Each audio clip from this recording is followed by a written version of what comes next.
আমি সীমা, তোমাদের প্রত্যেককে জানাই আমার চ্যানেল ও পেজে স্বাগত। আশা করছি তোমরা প্রত্যেকে ভালো আছো, আমরাও বেশ ভালো আছি।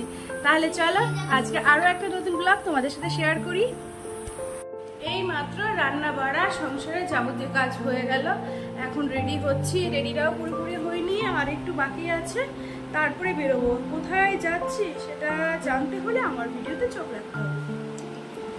আচ্ছা, তাহলে বেরোনোর আগে আরও একটা কথা মনে পড়েছে, সেটা বলে যাই ভিডিও শুরুতেই, সেটা বলছি। যদি আমার ব্লগটা ভালো লাগে তাহলে অবশ্যই সাবস্ক্রাইব করো চ্যানেলটিকে, আর সেই সাথে লাইক কমেন্ট শেয়ার করতে একদম ভুলো না। কমেন্ট কেন করো না? কমেন্ট না করলে ভিডিও করতে ভালো লাগে, উৎসাহটাও বাড়ে না, তাই একটু পাশে থাকো। এই যে আমার বরমশাই রেডি, এবার দেখি আমার কন্যার অবস্থাটা কি। এই তো আমার কন্যা, কি হয়েছে? ফ্রকটা পরে ভালো লাগছে না? না, ফ্রক পরতে একটু ভালো লাগে না তো? এইগুলো কেনা হয়ে গেছে, এগুলো পরে নে, এরপর আর ফ্রক কিনবো না।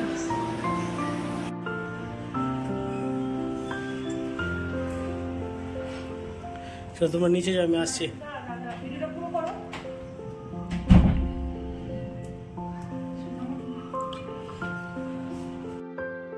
আমি সাধারণত দুপুরে একদম বেরোই না, আজকে বেরোচ্ছি, বুঝতে পারবো। চলো আজকের যে অভিজ্ঞতা হবে পুরোটাই তো শেয়ার করব। আজকের তারিখটা 15 তারিখ, আর বারটা হচ্ছে শনিবার। এখন প্রায় 11:30 মতো বাজে, আমরা বেরিয়েছি। আসলে কি বলতো, আগামী দিন যেহেতু রবিবার, প্রচন্ড ভিড় হবে মলগুলোতে, এইদিকে আবার সামনে তো ঈদ আছে, এই কারণে আমরা এই দুপুরেই বেরোচ্ছি। এখন গেলে একটু ফাঁকা পাবো। চলো এবার যাই তাহলে, দুকা দুকা করে বেরিয়ে পড়লাম, সাথে তোমরাও চলো অবশ্যই।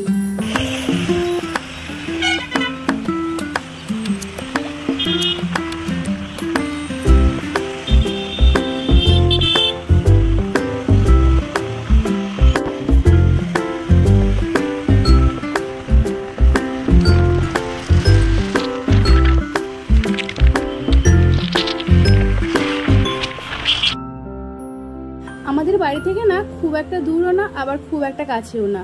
এখন বেরিয়েছি, প্রায় ধরো 20 মিনিটের মধ্যে পৌঁছে যাব। আর বাইকে তো বেশি সময় লাগে না, ট্রেনেও আসা যায়, ট্রেনে আসি না সাধারণত।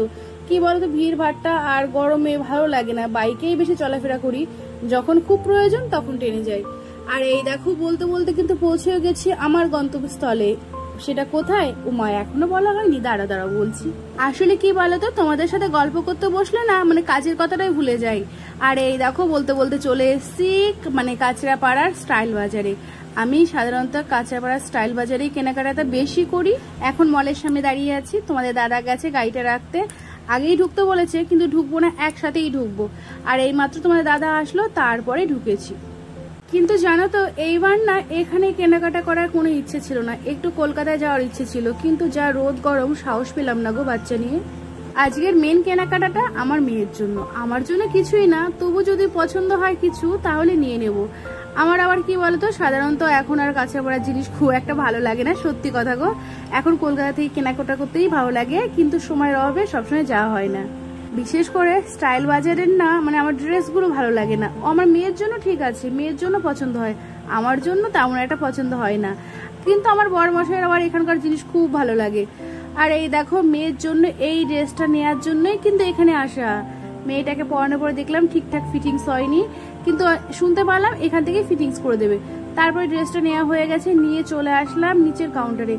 নিচের কাউন্টারে এসে বিভিন্ন কালারের কাপ দেখলাম, কাপগুলোর মধ্যে বেশ কিছু কাপ পছন্দ হয়েছিল, কিন্তু ওই যে নিল না, তোমাদের দাদা হলো না। আসলে কি বলতো, ওই আমার মতো যারা সংসারকে ভালোবাসে তারা নিজের থেকে না সংসারকে সাজাতে বড্ড ভালোবাসে। আসলে কি বলতো, মানে মেয়েদের না শখের কোনো শেষ নাই, কি ঠিক বলছি তো? হ্যাঁ, পুরোটা শখই কমপ্লিট করতাম যদি আমি নিজে উপার্জন করতাম। যেহেতু আমি নিজে উপার্জন করি না, তাই একটু বিবেচনা করি, সবসময় বরের পকেট কাটি না। কিছুক্ষণ আগে তো দেখতেই পেলে তোমাদের দাদা পেমেন্ট করছে, আর এই দিকে আমি মেয়ে নিয়ে দাঁড়িয়েছিলাম। মেয়েটার একটা জিনিস পছন্দ হয়েছে, কিন্তু কিনতে পারিনি, ওর পাপা দেয়নি, মনটা ভীষণ খারাপ, কিন্তু সামনের মাসে অবশ্যই দেওয়া হবে ওকে। তারপরে আবার উপরে চলে গেলাম। এবার কি করব, অনেকটাই ফাঁকা তো, ইচ্ছা মতো ভিডিও শুট করতে পারলাম। কিন্তু এখানে তো ভালোই লাগছে, যখন এখান থেকে বেরোবো না, বাপরে, বাইরে গেলেই টের পাবো। ঠিক না বলো, এসির মধ্যে থাকলে না বাইরে গেলে ভীষণ কষ্ট হয়। ওই যে মেয়ের জন্য ড্রেসটা কিনেছি, আরো কিছু কেনা হয়েছে, সব তো তুলে ধরা হলো না। এবার দাঁড়িয়ে আছি টেলার দাদার জন্য। উনি আবার মিটিংয়ে ব্যস্ত আছে, কিন্তু এখন অপেক্ষা করে ড্রেসটা ফিটিংস করেই নিয়ে যাব, নাহলে কি বলতো ওই বাড়ি গিয়ে না আবার কালীগঞ্জ বাজারে ঘন্টার পর ঘন্টা টেলারের কাছে দাঁড়িয়ে থাকতে হবে। বেশ অনেকক্ষণ ধরে অপেক্ষা করছিলাম, আর সেই ফাঁকে আমি একটু ঘুরে ঘুরে না শুট করছিলাম। আর এই দেখো এখন আমিও মেন ঠিকানায় চলে এসেছি, অপেক্ষায় আছি, কিন্তু মুডটা একটু ভালো না। এত দেরি করলে ভালো লাগে বলো? এইদিকে বললাম না কালীগঞ্জ বাজার থেকে করলে অনেক সময় লাগবে, আর তাছাড়া এখানে ফ্রিতে পেয়ে যাবো, দুপুরবেলা তো খুব একটা ভিড়ও না। যাই হোক, এবার অপেক্ষা শেষ হলো, এই মাত্র আসলো। ওই যে বললাম মিটিং এ ব্যস্ত ছিল, আর মেয়েটাকে যে কতবার ড্রেসটা পরানো হয়েছে আর কতবার খোলা হয়েছে, আর খুলতে গিয়েই ঘটলো আরেকটা ঘটনা। একটু ঝুমকো ছিল, সেই ঝুমকোগুলো খুলে পড়ে গেল। এবার বললো আরো বেশি সময় লাগবে, আরো 15 মিনিট মতো অপেক্ষা করলাম, করে ঠোরে এখন এই যে লিফটে উঠবো, লাইনে আছে। জানো তো বন্ধুরা, আমরা না এখন বড্ড কুড়ে হয়ে গেছি। আগে না সিঁড়ি দিয়ে চলাফেরা করতাম, আর এখন শুধু লিফট লিফট খুঁজে বেড়াই। যে কথায় আছে না, ঘোড়া দেখলে খোড়া হয়, সেই ব্যক্তি আমি। আর তাছাড়া কি বলতো, যা রোদ গরম না ভালো লাগছে না, এখন না এসিতে আছি, এখন তো বেরোবো বলো। যাই, মনটা তো খারাপ, কিছুই কেনা হলো না, কিন্তু আমি যাব, আমি আমার জন্য কলকাতায় যাব। দেখি কবে যাওয়া হয়। এখন বেরিয়ে পড়লাম। বাপরে, বেরিয়ে যা অভিজ্ঞতা হলো গো, মনে হচ্ছে আগ্নেয়গিরিতে প্রবেশ করলাম। এবার যাচ্ছি স্টেশনের দিকে। যেতে যেতে অনেকগুলো সানগ্লাসের দোকান দেখলাম, পছন্দ হলো, দাঁড়িয়ে পড়লাম। সরি, পছন্দ হয়নি, মানে দাঁড়িয়ে পড়লাম। পছন্দ তো এবার শুরু হবে। তারপরে এই যে এক একটা করে সানগ্লাস গুলো নিচ্ছি, আর দেখছি কোনটা যে আমাকে ভালো লাগছে আমি কিছুই বুঝতে পারছি না। কিন্তু মেয়ের জন্য এটা সিলেক্ট করা হলো, আর আমার জন্য আমি আর বুঝতে পারছি না। তখন তোমাদের দাদাকে বললাম, তুমি একটা চয়েস করে দাও, যেটা দেবে সেটাই নেবো। ওর চয়েস মতো একটা কিনে নিলাম। কিন্তু গরম তো প্রচন্ড, একটু লস্যি না খেলে চলে। এবার লস্যিটা নিয়ে খেয়ে চলে গেলাম স্টেশনে। এই হচ্ছে কাঁচাপাড়া স্টেশন। এখন কতটা পরিবর্তন হয়ে গেছে, আমি না বেশ কিছুদিন ধরে আসি না, একদম চিনতেই পারছিলাম না। এসে আবার দেখলাম এখানে চলন্ত 3D সিস্টেমটা চালু হয়েছে, কিন্তু ওপেনিংটা হয়নি। এবার হাঁটছি, একটু এগিয়ে যায়, অনেকগুলো দোকানপাটি তো চেঞ্জ হয়ে গেছে। আমি যেখানে ধোসা ইডলি খাই সেটা অনেক পেছনে চলে গেছে, সেখানে গিয়ে এবার ধোসা নিলাম। আমি না সাউথ ইন্ডিয়ান খাবার খেতে খুব পছন্দ করি, কিন্তু তোমাদের দাদা আমার মেয়ে একদম পছন্দ করে না। আমিই খাবো। খাওয়া দাওয়াটা হলো, খাওয়া দাওয়ার পরে এবার তো বেরোবো। আর কি ঘাম দেখেছো, ঘেমে আর কি বলবো গো। আর আমার মেয়ের পছন্দ হলো, এটা কি নিয়েছিল, হ্যাঁ ও নিয়েছিল ফিশ কাটলেট। ফিশ কাটলেট পছন্দ হলো, কিন্তু নে না, পরে ঝালে খেতেই পারে। আমরা সাধারণত কাঁচরাপাড়া আসলেই মানে আমাদের কমন এক জায়গার বিরিয়ানি, আমিন বিরিয়ানি আর হচ্ছে ডালের পকোড়া কমন। কিন্তু আজ আর খেলাম না, আজ আর ইচ্ছে করছিল না। দুপুরে না ঘরে গিয়েই খাবো। আর আমি তো ধোসা খাবো আগে থেকে, মানে বাড়ি থেকে প্ল্যান করে আসা। আর মেয়ের আর ডালের পকোড়াটা হলো না কেন, দুপুরবেলা তো এখনো বসেনি। আর বিরিয়ানিটা হলো না কেন, মেয়ে দেখলাম আজকের বায়না করলো না। তাহলে ভালো, বাইরের খাওয়া একটু কম খাওয়ানোই ভালো, যা গরম পড়েছে না।